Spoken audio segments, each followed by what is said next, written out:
بسم اللہ الرحمن الرحیم۔ السلام علیکم محترم ناظرین، مرنے کے بعد انسان کی روح کیسے پکارتی ہے؟ مرنے کے بعد کا منظر کیسا ہوتا ہے؟ میت کو سب سے زیادہ درد کب ہوتا ہے؟ اس بارے میں حضور اقدس صلی اللہ علیہ وسلم کا فرمان جاننے کے لیے ویڈیو کو آخر تک ضرور دیکھیے گا۔ حضرت زید رضی اللہ عنہ سے روایت ہے کہ نبی کریم صلی اللہ علیہ وسلم نے فرمایا کہ میت پر سب سے زیادہ سخت حالت اس وقت ہوتی ہے جب کہ غسل دینے والا اس کو نہلانے کے لیے آتا ہے، اس کی انگلی سے انگوٹھی اتارتا ہے، جسم سے لباس اتارتا ہے، سر سے عمامہ جدا کرتا ہے، اس کی روح بے چین ہو کر فریاد کرتی ہے، جس کی آواز جن و انس کے سوا سب سنتے ہیں۔ روح کہتی ہے، اے نہلانے والے، تجھ کو خدا کی قسم میرے کپڑے بہت نرمی سے اتارو، کیونکہ ملک الموت کے پنجے کی تکلیف سے مجھے پوری طور پر بھی آرام نہیں ملا۔ پھر جب اس کو تختے پر لٹا کر اس پر پانی ڈالا جاتا ہے تو روح چلاتی ہے کہ اے نہلانے والے، خدا کے واسطے میرے جسم کو قوت سے ہاتھ نہ لگا، کیونکہ وہ جان کنی کی سختی سے زخمی اور چور چور ہو رہا ہے۔ پھر جب نہلا کر اس کو کفناتے ہیں اور پاؤں کی طرف سے باندھ دیتے ہیں تو روح کہتی ہے، اے غسل دینے والے، خدا کے لیے ابھی سر کی طرف سے میرے کفن میں گرا نہ لگانا، تاکہ میرے بیوی بچے اور تمام رشتہ دار دنیا میں آخری بار میری صورت دیکھ لیں، کیونکہ آج میں ان سے بچھڑ رہا ہوں اور اب قیامت تک یہ میری صورت نہیں دیکھیں گے۔ پھر جب اس کا جنازہ تیار کر کے گھر سے باہر نکالا جاتا ہے تو روح پکارتی ہے، اے جنازہ اٹھانے والو، خدا کے واسطے ابھی جلدی نہ کرنا، تاکہ میں اپنے بال بچوں اور عزیز و اقارب سے رخصت ہو لوں۔ اے جنازہ اٹھانے والو، میں اپنی اولاد کو آج یتیم اور بیوی کو بیوہ چھوڑے جاتا ہوں، خدا کے لیے میرے بعد ان کو تکلیف نہ دینا، میں اپنا گھر اور مال و اسباب دوسروں کے لیے چھوڑے جاتا ہوں، اب یہاں کبھی واپس نہ آؤں گا اور قیامت تک کسی کی صورت نہ دیکھوں گا۔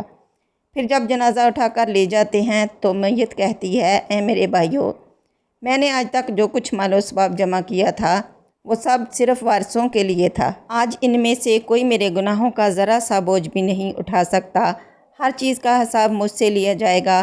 اور پھر جب نماز جنازہ کے بعد دفن سے پہلے کچھ لوگ اپنے اپنے گھر جانے لگتے ہیں تو میت کہتی ہے، اے میرے بھائیو، خدا کے واسطے ابھی سے ایسا ظلم نہ کرو، مرنے والا تم سے مانوس تھا اور تم دفن سے پہلے لوٹے جاتے ہو۔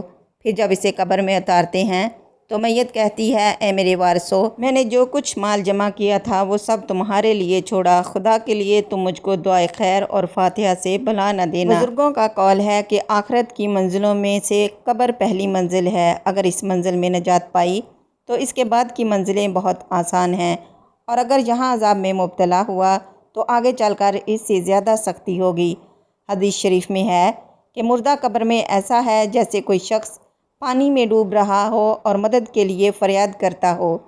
مردہ ہر وقت اپنے ماں باپ، بہن بھائی یا اولاد اور دوست وغیرہ اپنے پسماندگان سے دعائے خیر اور فاتحہ کا منتظر رہتا ہے۔ جب اس کو اس کے پسماندگان کی طرف سے کوئی تحفہ ثواب پہنچتا ہے تو وہ اس کے لیے تمام دنیا اور جو کچھ دنیا میں ہے اسے محبوب و مرغوب ہوتا ہے، اور اللہ تعالیٰ اس کے رشتہ داروں کی دعائے خیر کے ثواب کو قبرستان والوں پر پہاڑوں کے برابر داخل فرماتا ہے۔ موت ایک دروازہ ہے جس میں سب لوگوں نے داخل ہونا ہے۔ حضرت عثمان غنی رضی اللہ عنہ جب قبر پر جاتے تو اتنا روتے کہ ان کی داڑھی آنسوؤں سے تر ہو جاتی۔ آپ رضی اللہ عنہ سے پوچھا گیا، آپ جنت و جہنم کا تذکرہ کرتے ہیں تو نہیں روتے، مگر قبر دیکھ کر روتے ہیں؟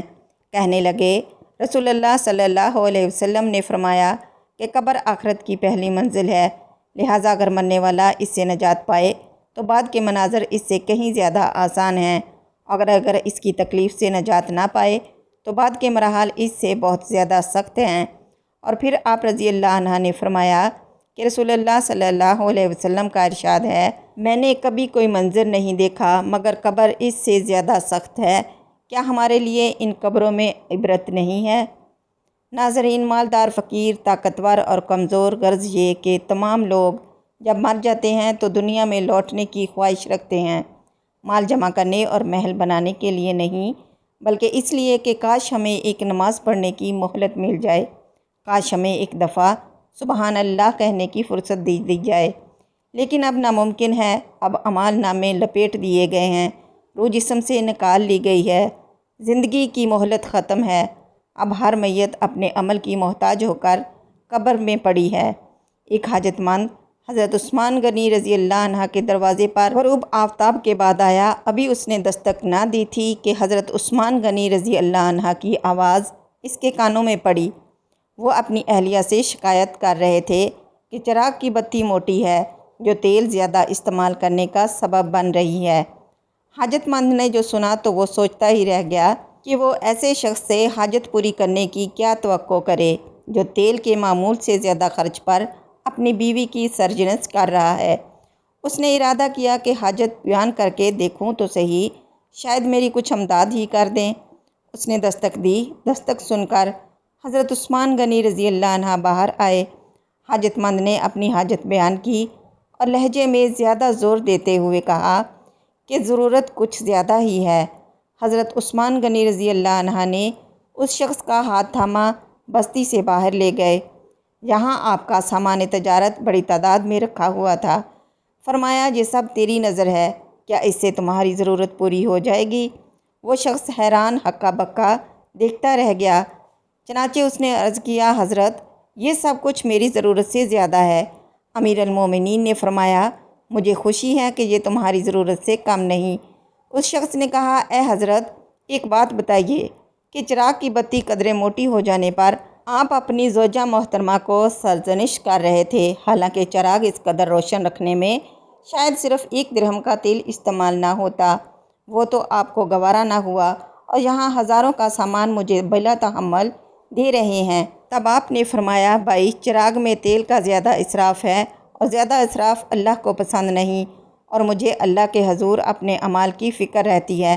یہاں مجھے فکر اعمال لاحق ہے، اس لیے میں نے سرزنش کی۔ سامان تمہیں اللہ کی خوشنودی کے لیے صدقہ دیا، اس پر اجر کی امید ہے اور وہاں پر حساب کا خوف۔ اللہ تعالی ہم سب کو دین کی سمجھ نصیب فرمائے اور ہمارا خاتمہ ایمان پر فرمائے، اور ہمیں آخرت کی بھرپور تیاری کی توفیق عطا فرمائے۔ آمین ثم آمین یا رب العالمین۔